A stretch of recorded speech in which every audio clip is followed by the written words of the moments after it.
आगे नहीं बढ़ो, पीछे लौट जा। मर जाओगे और मर जाओगे तो हम नहीं रोएंगे, लेकिन तुम्हारी मां जरूर मर जाएगी घर पे, इसलिए आगे नहीं बढ़ो, कहां से लौट जाओ। ध्रुव कहने लगे बाबा जी तुम भगवान के भक्त तो हो, लेकिन भगवान के भक्त नहीं हो। मैं क्या तुझे ढोंगी दिखाई दे रहा हूं? बोले हमने कब का तुम ढोंगी हो बाबा, लेकिन हाँ मेरी माँ ने मुझसे एक बात कही है बाबा, ये भगवान बहुत दयालु, जब कोई शेर हमें खाएगा, जब कोई सर्प हमें डसेगा, तो क्या वो देखते ही रहेंगे बाबा? वो हमें भाग के बचा लेंगे बाबा, भाग के। जो नारद ने ध्रुव के ये शब्द सुने तो नारद खड़े की खड़ी रह गए, गोद में उठा लिया, धन्य है मेरे लाल। इतना अटूट विश्वास भगवान के नाम पे, तो अब हमें विश्वास है कि तुम्हें दर्शन जरूर होंगे, क्योंकि विश्वास में ही भगवान होते हैं। एक बात बताओ लाला, तुमने अपने गुरु किए? तो ध्रुव बोले बाबा जी गुरु क्या होता है मैं तो जानता नहीं। बोले बिना गुरु के तुम्हें दर्शन नहीं होंगे ध्रुव, गुरु मान जरूर। तो ध्रुव बोले बाबा जी अब हम गुरु किने बनाए, वन में किने ढूंढे, और आप मिल ही गए हो तो तुम ही हमारे गुरु बन जाओ। अब नारद ध्रुव के गुरु बने वहां, और नारद ने ध्रुव को एक द्वादश मंत्र दिया, ओम नमो भगवते वासुदेवाय। बोले बेटा इसी मंत्र का उच्चारण करते रहना, जाप करना, बहुत मुसीबत आएगी तुम्हारे जिंदगी में, लेकिन मुसीबत नहीं समझना, लगे रहना अपने काम में, तुम्हें दर्शन अवश्य होंगे।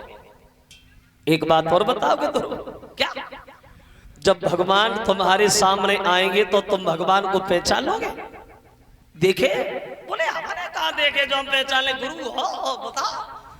अब नारद भगवान की तस्वीर ध्रुव को बताने लगे, कैसे भगवान सुनो।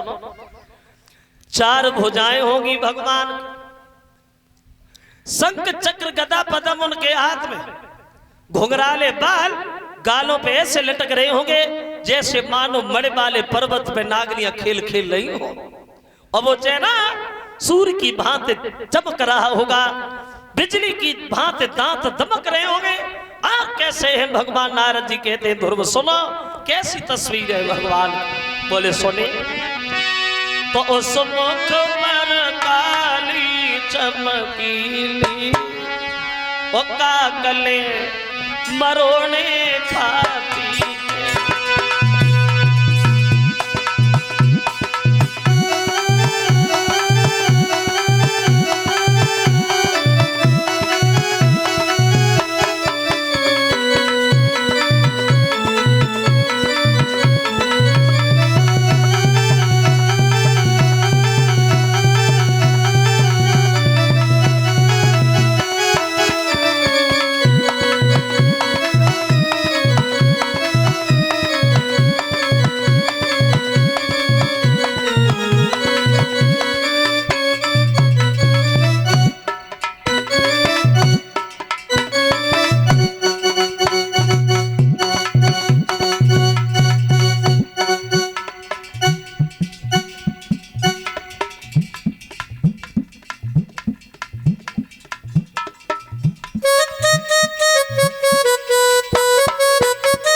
कैसे है भगवान सुनो।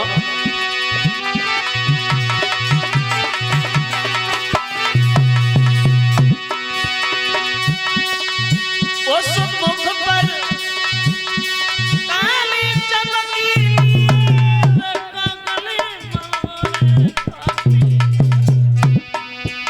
मानो मणि वाले पर्वत पे नागिनियां पहला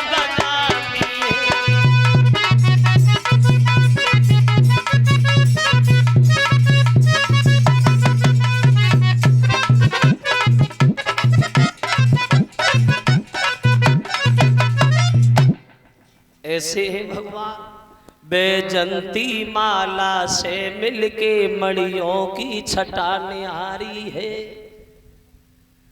उस पीत सुनहरे जामे पे रंगीन खिली फुलवारी है।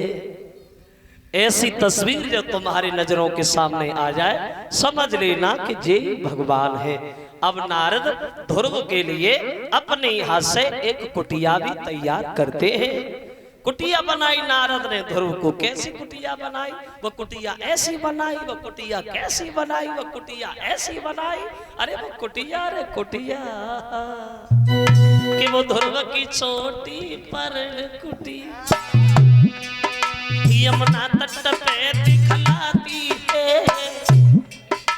जिसके चारों दिस खिली भई फुलबारी शोभाती है।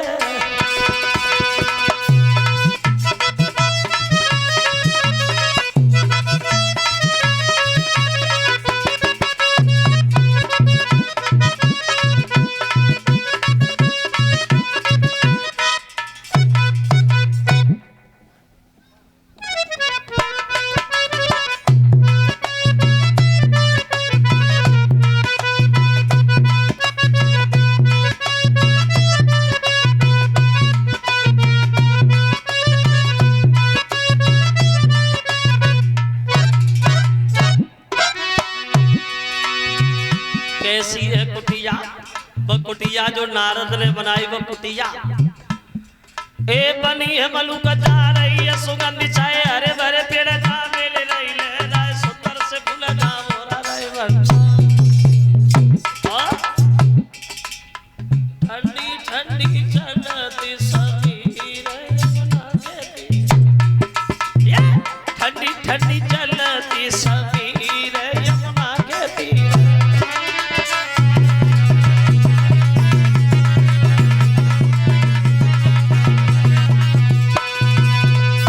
चले गए देवर्षि नारद कुटिया बनाने के बाद भक्तों, और इधर ध्रुव जो है वो तपस्या करने के लिए बैठे। 3 दिन के बाद ध्रुव के नेत्र खुले हैं भक्तों। अब की बार ध्रुव बैठे नहीं, खड़े हो गए। और जब ध्रुव खड़े हो गए हैं अपने दोनों हाथ ऊपर को किए और ध्रुव ने श्वास लेना ही बंद कर दिया। जब ध्रुव ने श्वास लेना बंद किया कोहराम मच गया। इंद्र का इंद्रासन हिलने लगा, क्षीर सागर खोलने लगा। भगवान नारायण असमंजस में फंस गए। बोले नारद ये महाप्रलय सी आ रही है, ये क्या हो रहा है?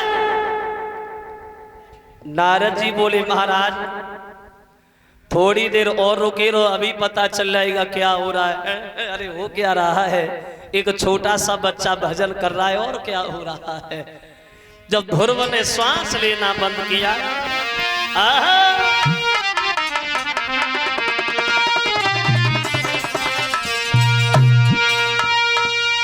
जब ध्रुव ने खींची प्राण वायु तो बहना रुकी त्रैलोक्यों की।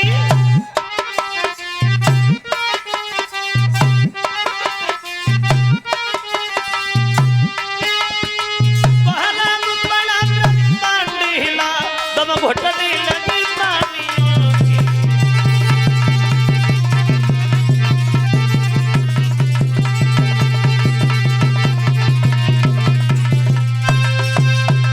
और कि जीवों की आंखें पथराई, एड़ियां रगड़ झटपटा उठे, एड़ियां रगड़ झटपटा उठे। हिल गई इंद्र को इंद्रासन जलवासी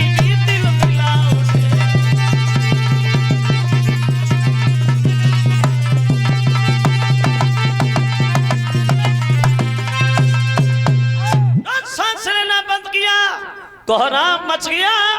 भगवान को तनिक आराम नहीं मिला, गरुड़ पे सवार हो गए और भक्त के सामने पहुंच गए। भगवान आवाज लगाई ध्रुव नेत्र खोलो, आंखें खोलो बेटा। लेकिन ध्रुव आंखें नहीं खोल रहे। क्यों नहीं खोल रहे? आंखें इसलिए नहीं खोल रहे क्योंकि नारद ने जो भगवान की तस्वीर ध्रुव को बताई थी, वह तस्वीर ध्रुव अपने दिल में छापे हैं। तो भगवान ने अपनी तस्वीर देखी तो अपनी तस्वीर को ही अलग कर दिया, तस्वीर हटा दी। तो हाय पिता कह के ध्रुव जमीन पे गिरे, लेकिन जमीन पे गिरने से पहले भगवान ने अपने भक्त को गोद ले लिया। बोलिए भक्तवत्सल भगवान की। ध्रुव की आंखों से आंसू निकले आए। जो गालों पे लकीर बनाते हुए भगवान की गोदी में समाने